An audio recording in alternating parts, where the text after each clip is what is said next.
So I'm going to be talking about, let's say, the slides that I made for this conference, ESA, in September this year. Yeah. So I've been a researcher all my life in many universities, but mostly in Delft University of Technology in the Netherlands.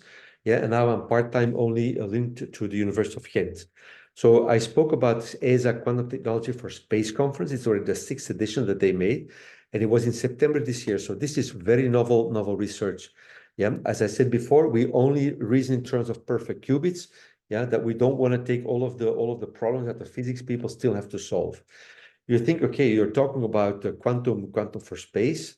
Yeah, well, I will not be talking so much about space right now, even though it's very relevant for the ESA mission as well as a NASA mission to go to bring astronauts to Mars. But I will talk about that a bit later. Yeah, just know that where this flight of the rocket takes around 7 to 8 months before it reaches Mars. Yeah, and so it is quite complicated, and most likely we will need quantum computers for that one too. But we still have a long way before these things and the algorithms are known. I will not be talking about quantum hardware, simply to show here that there are many qubit technologies still in competition. They all claim to be good, and that may be true from a quantum mechanical point of view, but as a computer engineer, I said they all have the same kind of problems. Yeah, namely a lot of error messages. Yeah, in the quantum gates and this decoherence. So we we lose all of the information, and that's why we need to run it multiple times.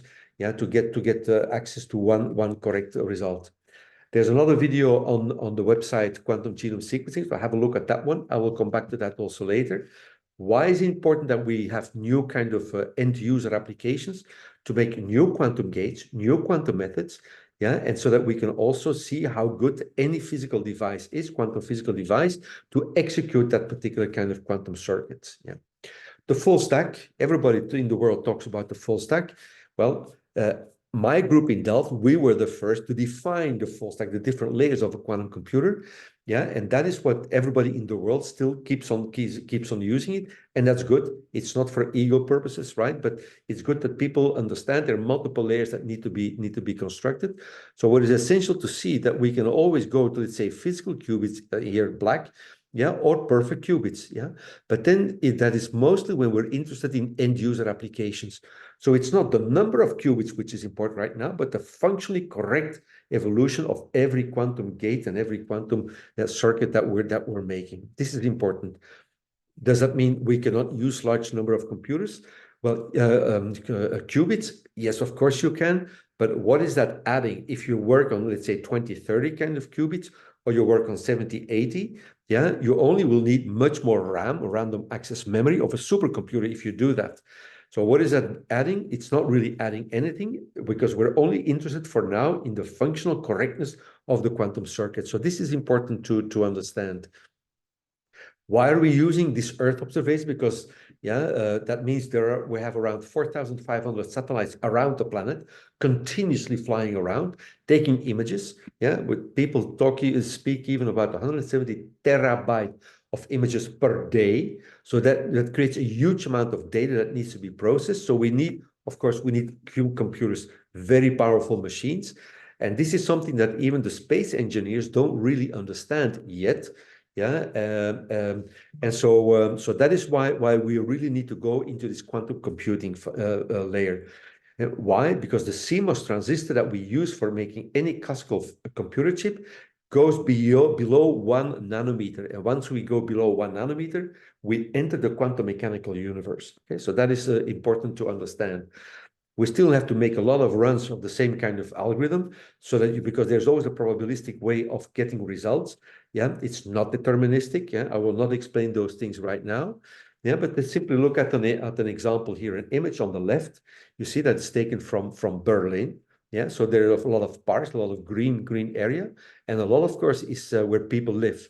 And so you need to represent that also in a classical way, or in a hybrid way, where quantum representation is also present, and it should be as close as possible to the original image. Yeah, and this is also where a lot of people are already working on. Yeah, we're not yet at, let's say, the final solution in these things, but it's very important that we start looking also at those kinds of applications. So what is it relevant for? Well, evidently for city evolution. towns get bigger and bigger. They need to consume much more of the space around it.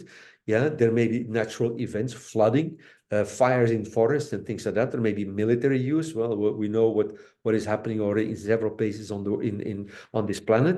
Yeah, it may also have some military use. But now we're talking here about Mars. So let's maybe focus a little bit on the spatial kind of things. So when you're talking about Mars, that means, well, we have a rocket that need to go there. I already showed the images in the beginning.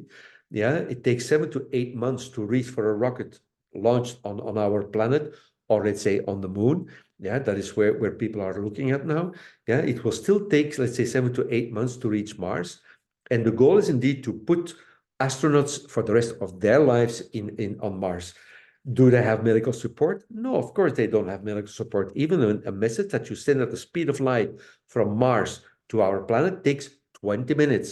Yeah, let's then assume that they still need to make a couple of months on, let's say, the medical device, the medicine. It takes another 7 to 8 months to send it to Mars. So they clearly need their own medical support on that planet. So this is just one layout of a possible kind of basis of where astronauts are living. Yeah, we have solar panels and things like that. So they clearly need their own investigation, yeah, and surrounding infrastructure to work on. Yeah, so this is another image that artists have made. Yeah, because indeed engineers and architects are already working on those things. What are the features? What is the gravity on Mars and things like that? They all play along. Evidently, that is also the context in which Earth observation becomes relevant, because why wouldn't ESA and NASA and others, yeah, launch satellites around that planet so they really get a complete picture of how the planet looks like, yeah, where future astronaut buildings could be built, yeah, where excavation and exploration is needed and things like that. So that is why the Earth observation that we do now for our planet is evidently also migratable to, let's say, the planet Mars. Yeah. So this gives the big picture again. We keep repeating the same kind of message. I worked on hardware for a long time. Now I would do application design, such that we can test maybe the hardware that is being produced by scientists, whether it's companies or universities, yeah, such that maybe in 10, 15 years, 20 years, we don't know, yeah, we have a very good quantum accelerator on which well-tested and well-defined quantum circuits can be executed. So that is the entire team of QBee. Yeah, you see here Professor Turki. Yeah, she's an Earth observation specialist, and she works with me to supervise students working on those kinds of topics. Yeah, and Imran and Aritra and Tamara, well, they have their own specific, the specificity is written down. Yeah, and there's a global collaboration that we have. So NISC stays important, but we need to focus also a lot on BISC, yeah, such that we get new quantum gates, new methods, yeah, and that also when as a company, that is how you intend to make money, because you get a patent, you get a property right on a quantum gate, and nobody else can use it unless they pay to that company. And if you're interested in reading some more technical papers that we wrote, yeah, here are the two references that you find on arXiv on the internet, yeah, and more publications definitely will follow. Thank you very much.